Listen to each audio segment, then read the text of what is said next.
देख तेरे संसार की हालत है, क्या हो गई भगवान, कितना बदल गया इंसान, कितना बदल गया इंसान। देखिए बाबू, इंसान तो वही है, वही जान है, लेकिन क्यों बदला हुआ पूरा सा जहान है। खैर चलिए, हालात के साथ इंसान को कंप्रोमाइज़ करना ही चाहिए और उसी के हालात में हम आप सभी के सामने उपस्थित हैं। हम आप सभी बच्चों से एक चीज़ आग्रह कर रहे हैं, ईमानदारी पूर्वक आप सभी बच्चों से पूर्ण निवेदन है कि कृपया आप मेरी कही गई बातों को पूर्णतः पालन करें, नहीं तो व्हाट्सएप ग्रुप से हट जाएं। दूसरा, क्या करता है नहीं करता है ये सारे लोगों को जानकारी है। ढेर सारे वीडियो कॉन्फ्रेंसिंग के ऐप्स है, सब में कुछ ना कुछ टेक्निकल प्रॉब्लम्स हैं। हम लाइव आएंगे तो लाइव तक ही कहानी रहेगी, फिर दोबारा आपके पास सुनने का कोई ऑप्शन नहीं रहेगा। जो मुझे लगता है कि आपके लिए सबसे ज़्यादा बेहतरीन चीज़ है, सबसे ज़्यादा बेहतरीन चीज़ है, वो चीज़ें हम आपको देने का प्रयास कर रहे हैं। बाकी ऊपर वाला अल्लाह ताला भगवान यीशु मसीह जो होगा वो आप लोग का मालिक होगा। बाबू, एक चीज़ हम आप सभी बच्चों को बताना चाहते हैं कि अभी तक हमने आप लोगों को टोटल 30 पेज प्रोवाइड किया है और पेज बाय पेज का वीडियो आपके मोबाइल पे हर हाल में अवेलेबल होगा, इसमें कहीं कोई डाउट या कन्फ्यूज़न नहीं है। सबसे पहली जिम्मेवारी बाबू आप लोगों को होनी चाहिए कि ये जो आपका मोबाइल है, उस मोबाइल से आप लोग को 1 से लेकर 30 पेज क्लियर आप लोग को अपने कॉपी में उतार लेना चाहिए। आपको तब तक समझ में नहीं आएगा, तब तक कन्फ्यूज़न होता रहेगा, तब तक आपको परेशानी होती रहेगी, जब तक कि आप सारे के सारे पेज को नहीं उलटिएगा। जब तक इस पेज को आप बारंबार पढ़ते हुए नहीं रहिएगा, तब तक आपको शिकायत और शिकायत के सिवा सिर्फ शिकायत आपके पास रहेगा। एक चीज मुझे समझ में नहीं आता है कि जो हर एक चीजें हैं उसका नोट्स अवेलेबल है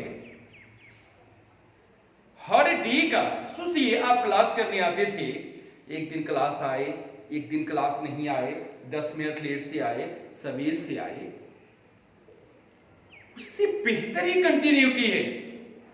पर डे का मटेरियल और पर डे का वीडियो है, फिर भी कंफ्यूजन है, तो भैया 2 बार सुन लो ना, 3 बार सुन लो ना। छोटा सा कंफ्यूजन है, व्हाट्सएप कर दो ना। ज्यादा कंफ्यूजन है, कॉल करो ना। क्या मैंने इतने सारे वर्षे ने कनेक्ट किया है, हमने किसी को नहीं समझाया है? तो भी समस्या क्या है आप लोगों के साथ, ये सही बताइए। आज ये पक्ष क्लियर होना चाहिए। ये क्यों कंफ्यूजन, क्यों डाउट, क्यों परेशानी?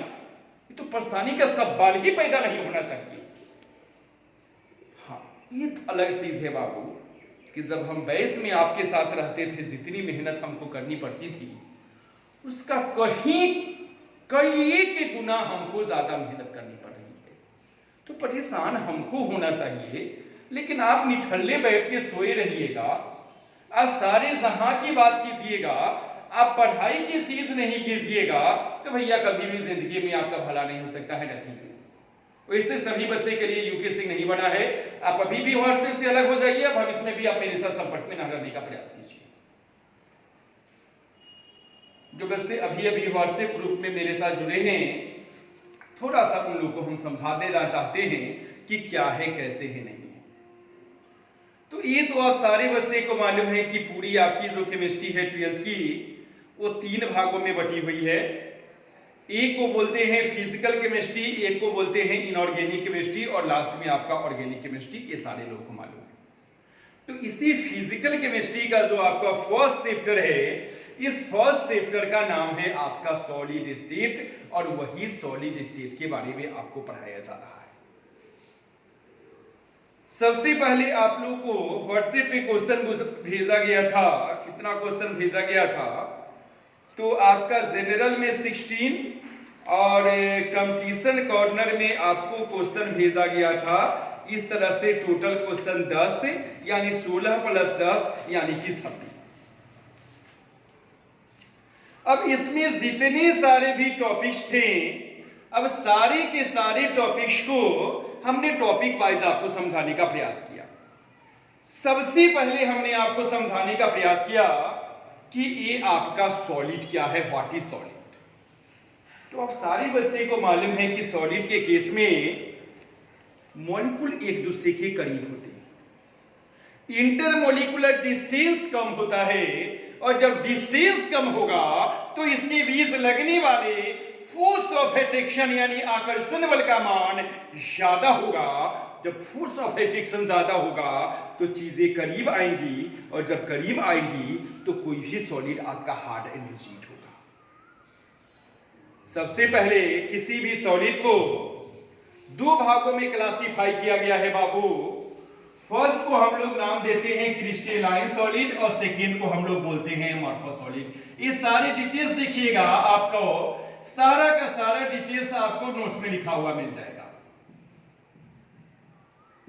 तो वह क्रिस्टलाइन सॉलिड का मतलब है कि जिसके अंदर रेगुलर और रिपीटेड अरेंजमेंट हो, नियमित एवं पुनरावृत्त व्यवस्था हो, जैसे Na प्लस तो Cl माइनस, Na प्लस तो Cl minus, Cl minus Na plus, Cl minus Na plus, इस तरीके से।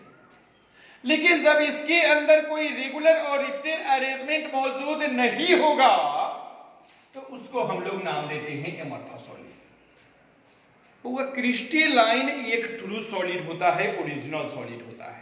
जैसे लोहा है, सोना है, चांदी है, कॉपर है, NaCl है। लेकिन एमॉर्फस सॉलिड बनावटी होते हैं, डुप्लीकेट। जैसे प्लास्टिक हो सकता है, टेफ्लॉन हो सकता है, सेलोफेन हो सकता है, PVC हो सकता है, नाइलॉन हो सकता है, रियोन हो सकता है, फाइबर ग्लास हो सकता है। ये सारे के सारे एमॉर्फस सॉलिड के एग्जांपल हैं। तो इसके बाद हमने आपको फिर से एक टॉपिक पढ़ाया होगा, आइसोट्रोपिक एंड अनिसोट्रोपिक सब्सटेंस। जी, isotropic and anisotropic substance.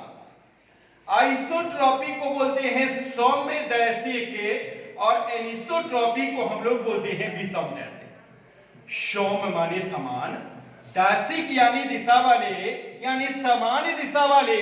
Isotropic अलग अलग दिशा वाले।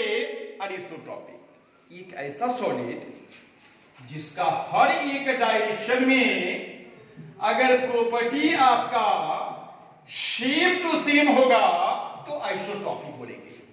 लेकिन अगर हर एक डायरेक्शन में अगर प्रॉपर्टी अलग अलग होगा तो उसको हम लोग नाम देते हैं अनिसोट्रोपिक। अब एक चीज बताइए बउआ, हर एक डायरेक्शन में प्रॉपर्टी सेम होना अच्छी चीज है या अलग अलग होनी अच्छी चीज है? तो एक चीज आपको मालूम है कि जैसे एक इंसान है, क्या इंसान का सभी के साथ एक प्रकार का व्यवहार होना चाहिए? तो नहीं। आपसे कोई बड़ा है, आपके मम्मी पापा है, आपके पेरेंट्स है, उनके साथ आदर के साथ पेश आना है। आपसे अगर कोई छोटा है, जरूरत हो तो शक्ति के साथ पेश आना है। हर एक इंसान के साथ अलग अलग व्यवहार होना बेहतर चीज है। यानी अलग अलग प्रॉपर्टी अगर हर एक डायरेक्शन में होगा तो अच्छी चीज होगी। यही कारण है कि अलग अलग प्रॉपर्टी हर एक डायरेक्शन में होनी चाहिए। ये ट्रू सॉलिड होगा, और इस ट्रू सॉलिड को हम लोग बोलते हैं क्रिस्टलाइन सॉलिड। बच्चे कंफ्यूज हो जाते हैं कि सर आइसोट्रोपिक को क्रिस्टलाइन बोलते हैं। नहीं, अनिसोट्रोपिक को बोलते हैं क्रिस्टलाइन सॉलिड। लेकिन जब हर एक डायरेक्शन में प्रॉपर्टी सेम हो तो उसको एमॉर्फस यानी कि उसको आइसोट्रोपिक सब्सटेंस बोलते हैं। और बाबू जितने सारे भी सॉलिड्स हैं, इस सारे सॉलिड्स को ढेर सारे भागों में बांटा गया है। इसका क्लासिफिकेशन अपना ढेर सारा है।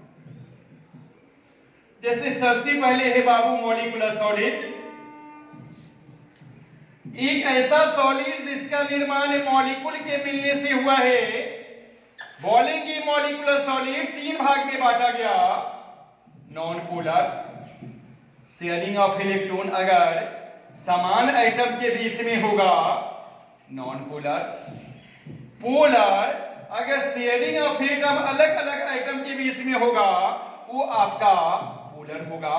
और हाइड्रोजन बॉन्डेड, आप सारे बच्चे को मालूम है कि जब हाइड्रोजन के साथ या तो फ्लोरीन या तो ऑक्सीजन या नाइट्रोजन मौजूद होता है तो उसको हम लोग हाइड्रोजन बॉन्डेड सॉलिड कहते हैं। नॉन पोलर में होगा लंडन फोर्स होगा।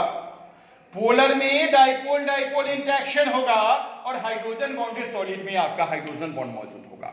इसके बाद है बाबू मेटालिक सॉलिड। लोहा, सोना, चांदी, पीतल, जितने सारे भी मेटल है सारे मेटालिक सॉलिड हैं। और मेटालिक सॉलिड की खासियत क्या है कि इसके अंदर कटायन होता है, यानी कि धन आयन होता है।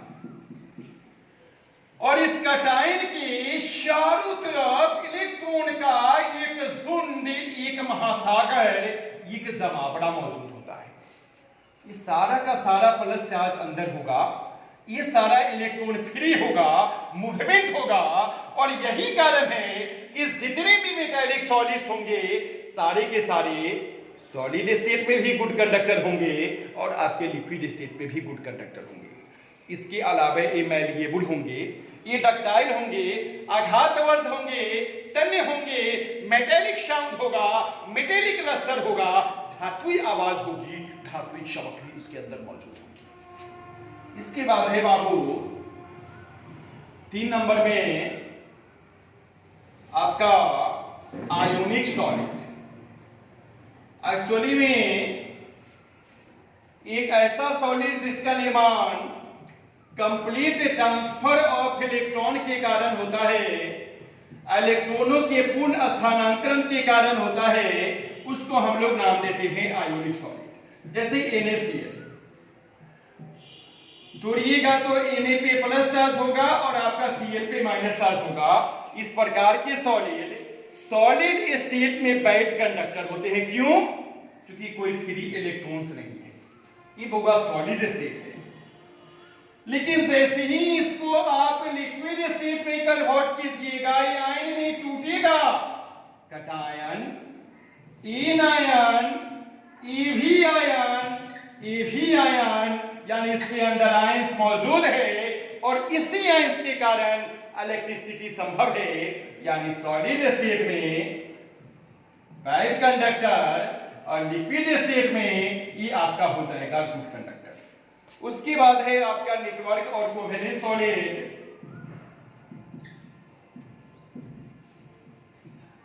नेटवर्क और कोवेलेंट सॉलिड में कोवेलेंट मौजूद होता है। अब सारे बच्चे को मालूम है कि कार्बन की वैलेंसी 4 होती है, तो इस प्रकार के सॉलिड में ढेर सारे कार्बन एक दूसरे के साथ एक नेटवर्क के माध्यम से जुड़े होते हैं, इसलिए इसको नेटवर्क सॉलिड भी बोलते हैं। और चूंकि इसके अंदर कोवेलेंट बॉन्ड यानी सिंगल बॉन्ड है, इसलिए कोवेलेंट सॉलिड भी कहते हैं। इसके एग्जाम्पल हो सकते हैं डायमंड, एग्जाम्पल हो सकता है ग्रेफाइट, एग्जाम्पल हो सकता है क्वार्ट्ज, एग्जाम्पल हो सकता है सिलिकॉन कार्बाइड। लेकिन होगा एक खास चीज है कि ग्रेफाइट गुड कंडक्टर होता है और डायमंड बैड कंडक्टर। क्योंकि एक्चुअली में जब ग्रेफाइट का केस होता है, जब ग्रेफाइट का केस होता है तो ग्रेफाइट के केस में कार्बन की 3 वैलेंसी फ्री होती है।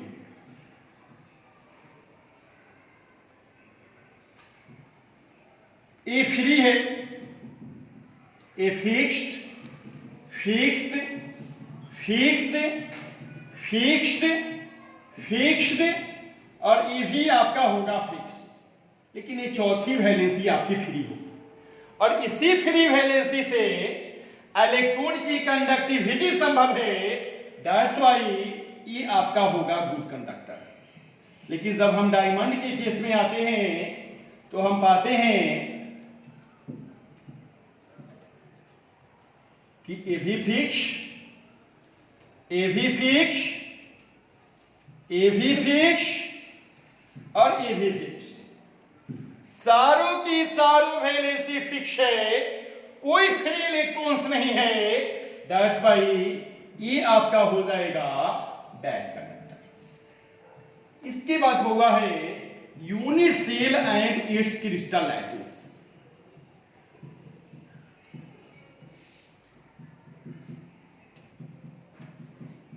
अब बताइए, ये बिल्डिंग है, ये सॉलिड है, हम हैं सॉलिड है, पहाड़ है सॉलिड है, लेकिन जैसे मानव शरीर का निर्माण छोटे छोटे सेल के मिलने से होता है, उसी तरीके से हर एक सॉलिड का निर्माण छोटे छोटे से पोर्शन के मिलने से होता है, और इसी सबसे छोटे पोर्शन को हम लोग बोलते हैं यूनिट सेल।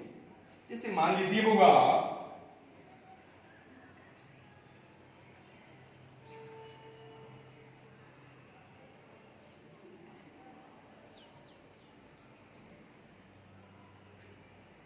ये आपका एक सिंपल एग्जांपल है। जैसे ईंट होता है, जैसे बिल्डिंग का निर्माण एक ईंट के मिलने से होता है, उसी तरह से सॉलिड का एक छोटा पोर्शन है, इसको हम लोग बोलते हैं यूनिट सेल। अब बताइए, क्या बाबू इसको इधर नहीं बढ़ा सकते हैं, इधर नहीं बढ़ा सकते हैं, इधर नहीं बढ़ा सकते हैं, हर एक डायरेक्शन में नहीं बढ़ा सकते हैं? ये आपका होगा यूनिट सेल, और इसको जब हर एक दिशाओं में फैला दोगे तो इसको हम लोग नाम देते हैं क्रिस्टल लैटिस। जी, क्रिस्टल लैटिस। किसी भी होगा यूनिट सेल में 6 पैरामीटर होते हैं। लंबाई, चौड़ाई और ऊंचाई को मापने के लिए ए बी सी का इस्तेमाल करते हैं, और इसके बीच बनने वाले एंगल के लिए हम लोग अल्फा, बीटा और गामा का इस्तेमाल करते हैं। किसी भी सॉलिड के अंदर जो क्रिस्टल लैटिस होता है उसको 14 अलग अलग प्रकार से लिखा जाता है, जिसको हम लोग बोलते हैं ब्रेवे लैटिस। पीछे हमने आपसे डिस्कशन किया है, जबकि कोई भी क्रिस्टल सिस्टम को हम लोग 7 प्रकार से लिख सकते हैं। अब होगा इस यूनिट सेल का जब हम क्लासिफिकेशन करते हैं तो सबसे पहला भाग होता है, उसको हम लोग बोलते हैं प्रिमिटिव यूनिट सेल।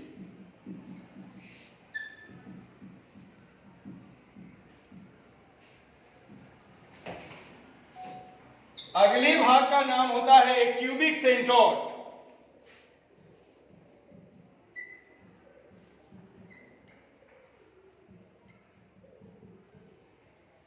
इसके फर्स्ट भाग को हम लोग बोलते हैं बीसीसी यूनिट सेल, यानी body centred cubic unit cell.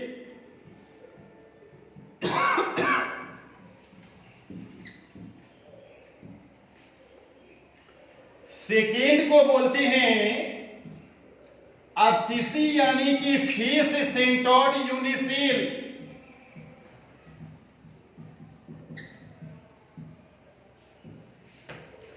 और थर्ड को हम लोग बोलते हैं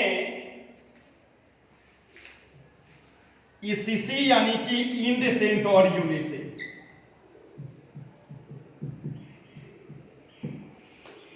सबसे पहले हम आपसे प्रिमिटिव यूनिट सेल के बारे में बताने जा रहे हैं। बुआ, प्रिमिटिव यूनिट सेल का मतलब क्या है?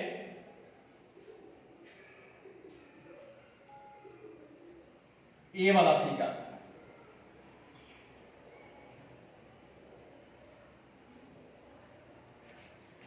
आठ कॉर्नर्स,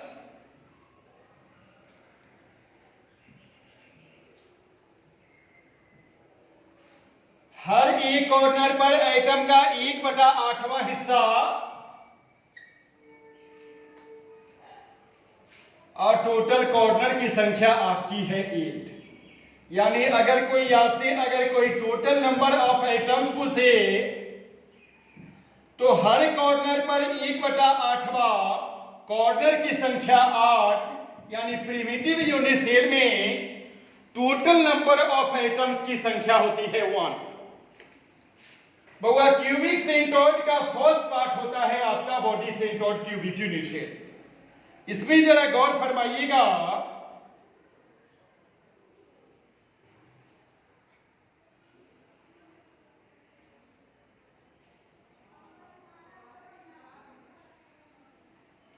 आठ कॉर्नर्स होंगे एग्जैक्टली सेम टू सेम, लेकिन इसके अलावे भी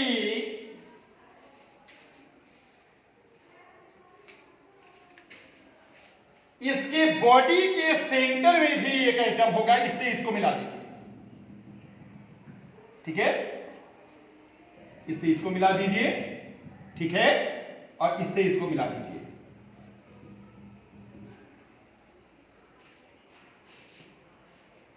बाबू, एग्जैक्टली यूनिट सेल एक बिल्डिंग की तरह है। अब बताइए कि अगर कोई भी बिल्डिंग है तो 8 कॉर्नर होंगे, 1 2 3 4 5 6 7 8, यानी कम से कम 4 पिलर होंगे और कॉर्नरों की संख्या 8 होगी। लेकिन जरा बाबू बताइए, जैसे ये आपका बिल्डिंग है, क्या बॉडी के सेंटर में यहां पे ये पिलर नहीं हो सकता है?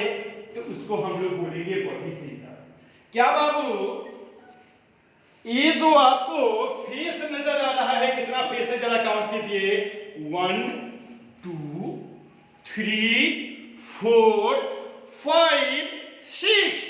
क्या होगा, बॉडी के सेंटर में पिलर नहीं हो सकता है, नहीं हो सकता है, नहीं हो सकता है। तो ये सारे के सारे आपके हो सकते हैं फेस सेंटर।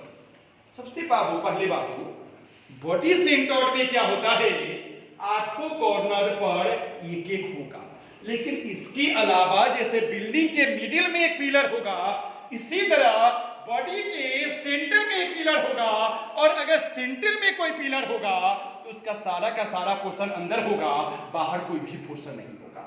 तो इसमें अगर कोई नंबर ऑफ आइटम पूछे तो जरा बताइए, 1/8 आइटम 8 कॉर्नर पे, टोटल कॉर्नर की संख्या 8, तो यहां से होगा 1 आइटम। और बॉडी के सेंटर में आपका होगा 1 आइटम, तो 1 + 1 यानी यहां पे आइटम की संख्या हो जाएगी 2। फिर सेंटर में आते हैं बाबू, कुछ इस तरह से।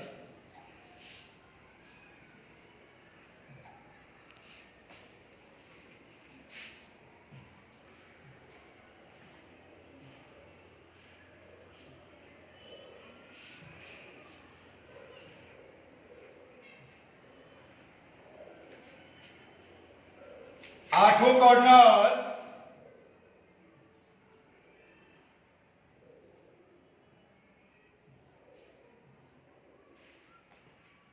हर एक कॉर्नर पर एटम का 1/8वां हिस्सा, और इसके अलावे बाबू इसमें टोटल 6 फलक है, 6 फेसेस हैं, जैसे बिल्डिंग में होता है।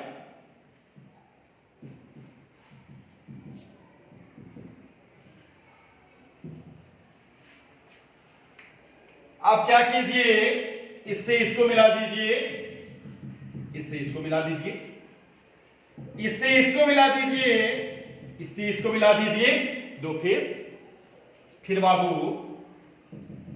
ध्यान से देखते रहिएगा, इससे इसको मिला दीजिए, इसको इसको मिला दीजिए, फिर इसके अपोजिट में आइए, ध्यान से देखिएगा, इससे इसको मिला दीजिए, इससे इसको मिला दीजिए। अब बाकी आपको 2 फेस नजर नहीं आ रहा है ना? यहां पे देखिए, ए ई एफ बी, और यहां पे देखिए सी डी एच जी। तो इससे इसको मिलाइए,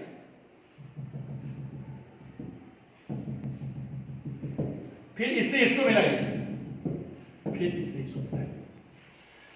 तो जरा ध्यान दीजिए, 8 कॉर्नर्स को मिलाकर 1/8 आइटम इंटू 8 कॉर्नर्स, आइटम की संख्या 1 हो जाएगी।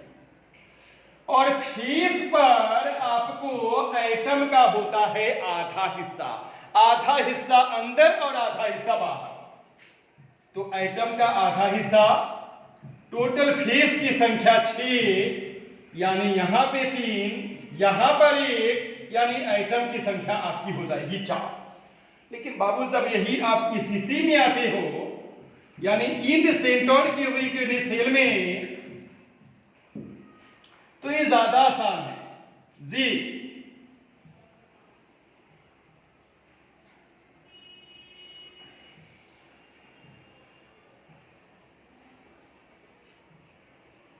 आठों कॉर्नर्स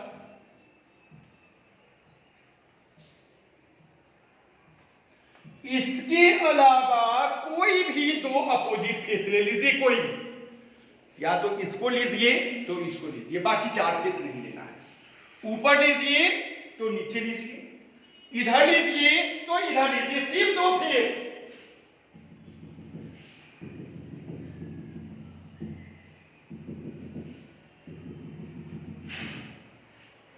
बाबू आठों कॉर्नर्स को मिलाकर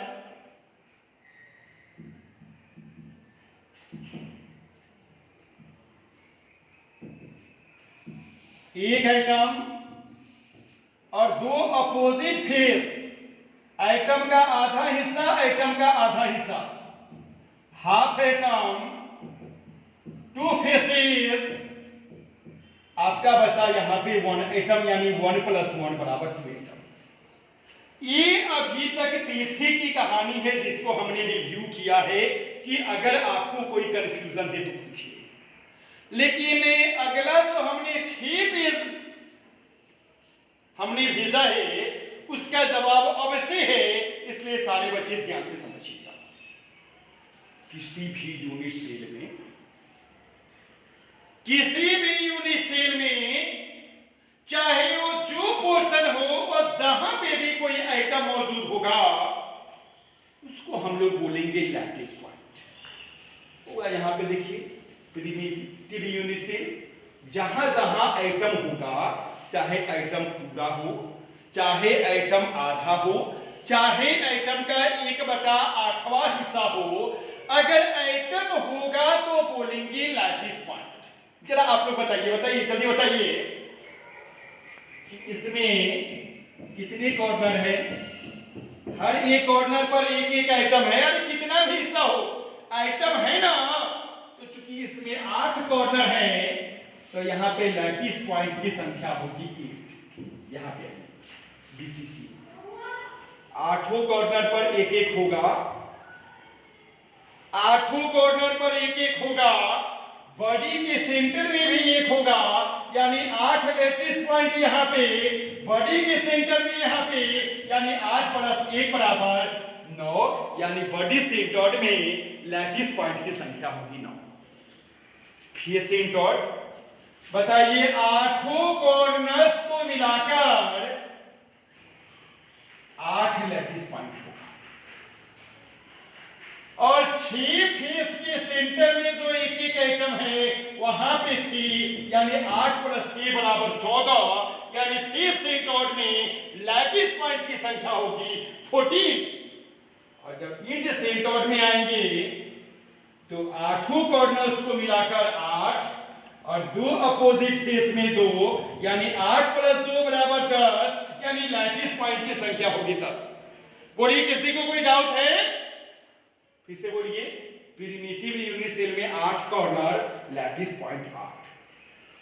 बॉडी सेंटर में 8 कॉर्नर, एक बॉडी का सेंटर 9।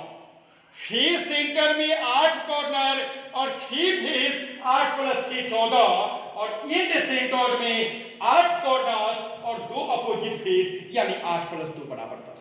बट अब ये सेक्टर होने जा रहा है काफी मुश्किल, और जब तक आप लोग पीछे का ईमानदारी पूर्वक रिवीजन नहीं रखिएगा आगे आपको बिल्कुल नहीं समझ में आएगा।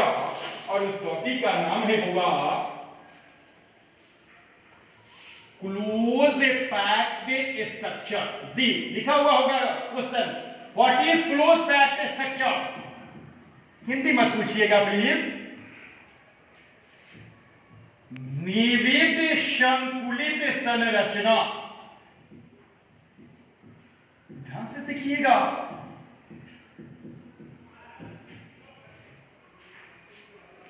जितने सारे भी एटम्स हैं, जितने सारे भी एटम्स हैं, अगर सारे एटम्स को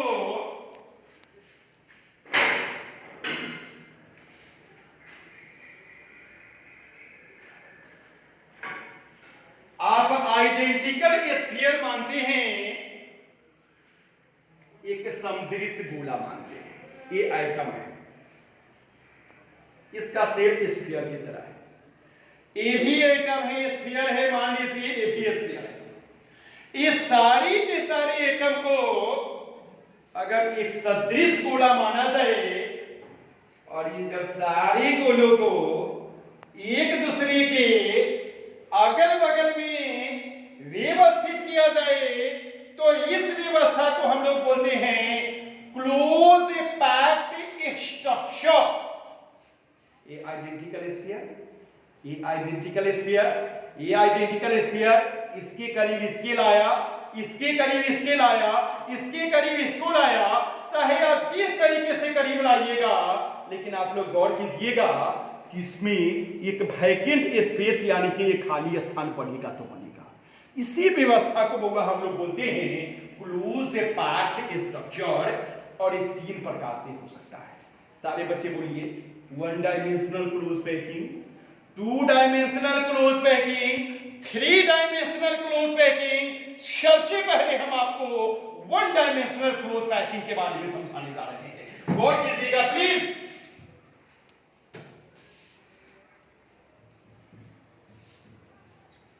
1 डायमेंशनल क्लोज पैकिंग।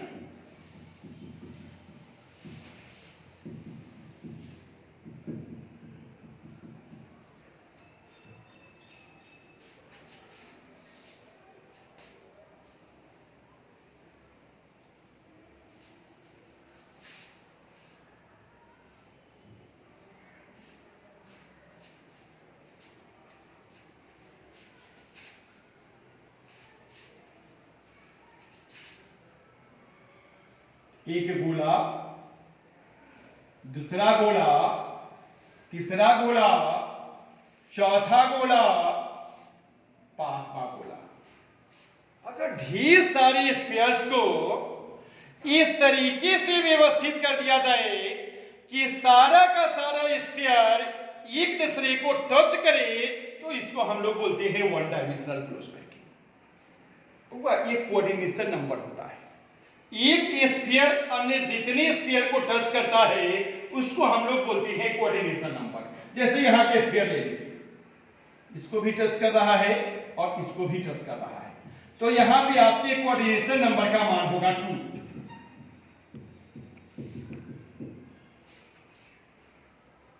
2 नंबर है बाबू 2 डायमेंशनल क्लोज पैकिंग।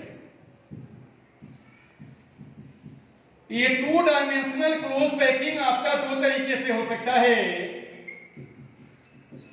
फर्स्ट को हम लोग बोलते हैं स्क्वायर प्लेनर क्लोज पैकिंग, जी स्क्वायर प्लेनर क्लोज पैकिंग। इसमें आपका एक लेयर है,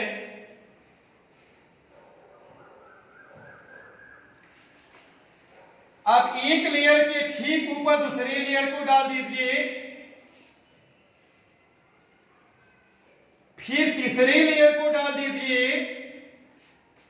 अगर फर्स्ट को ए कहोगे, दूसरा भी सेम टू सेम है, तीसरा भी सेम टू सेम है, इसको हम लोग बोलेंगे ए डॉट डॉट पैटर्न।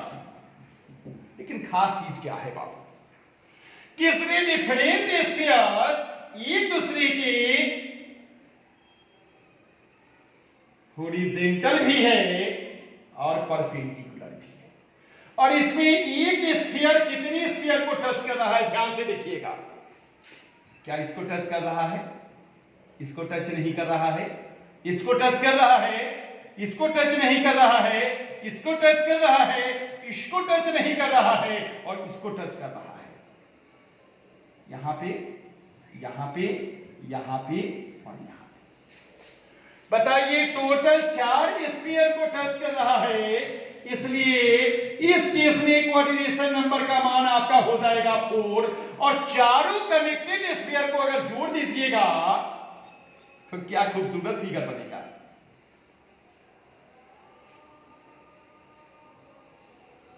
किस चीज का निर्माण हुआ? स्क्वायर का निर्माण हुआ।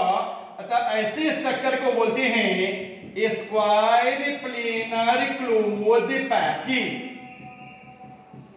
Square planar close packing. और इसका दूसरा और लास्ट है होगा हेक्सागोनल क्लोज पैकिंग।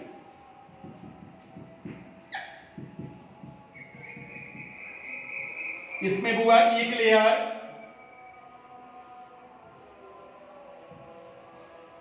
दूसरे को इसके डिप्रेशन यानी अवनमन में डालना है। यहां पे, यहां पे, यहां पे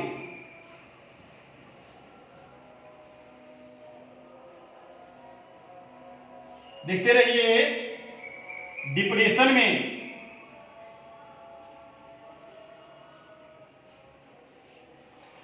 अगर फर्स्ट को ई लेयर बोलिएगा, दूसरा अलग प्रकार का है बी, फिर ए, फिर बी, नाम होगा A B dot dot pattern. यहां पे जरा देखिए एक स्फीयर कितने स्फीयर को टच कर रहा है, देखिए इसको टच कर रहा है, इसको टच कर रहा है, इसको टच कर रहा है, इसको टच कर रहा है, इसको टच कर रहा है, इसको भी टच कर रहा है। तो यहाँ पे 6 को टच कर रहा है, यानी कोऑर्डिनेशन नंबर का मान आपका हो जाएगा 6। और सबको जरा मिलाइए तो आपस में,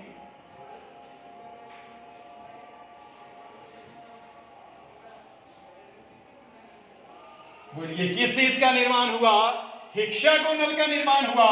अतः ऐसे पैकिंग को बोलते हैं हेक्सागोनल क्लोज पैकिंग। ये है अभी तक का क्लास। सारे बच्चे ईमानदारी पूर्वक नोट्स को पढ़िए, वीडियो को बारंबार लिखिए, बार बार प्रैक्टिस कीजिए, जो जो फिगर दिया गया है उसको बार बार लिखिए। और फिर भी अगर कोई कंफ्यूजन हो तो UPSC Suryavanshi is right back with next class. That's all. Alvida. Bye.